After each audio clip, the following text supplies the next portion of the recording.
নাভাবোঁ যে ৰকিবুল হুছেইন ডাঙৰীয়াক মই ভয় ভাবুকি খুৱাই বুজিছোঁ। তেওঁ যদি ভয় খাইছে নাজানো, তেওঁতো এতিয়া গমেই পাইছে কংগ্ৰেছ শংকিত হৈছে আৰু তেওঁ যিখিনি কথা তেওঁ কৈছে, তেওঁ এটা কথা এতিয়া তেওঁ ভয় খাইছে। কাৰণ যোৱা 3টা দিন ধৰি চামগুৰি সমষ্টিত প্ৰায় হাজাৰ হাজাৰ লোক, তেওঁৰ একদম মেইন নিকটতম লোকসকলে কংগ্ৰেছ এৰি বিজেপিত যোগদান কৰিছে আৰু এইটোতে তেওঁ ভয় খাইছে, শংকিত হৈছে, সেইকাৰণে তেওঁ পুলিচৰ ওচৰলৈ গৈছে।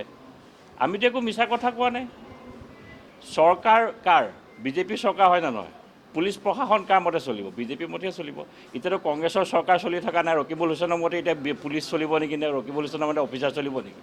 তেওঁ চাগে ভুল হৈছে, তেওঁ ভয় খাইছে। একচুৱেলি তেওঁ গম পাই গৈছে যে তেওঁ যে হাৰিব, এই কথাটো তেওঁ গম পাই গৈছে। এইবাৰ অকণ আগতীয়াকৈ সেইকাৰণে অলপ এইটো তেওঁ এটা হেৰি কৰিছে আৰু মই ভালেই পাইছোঁ।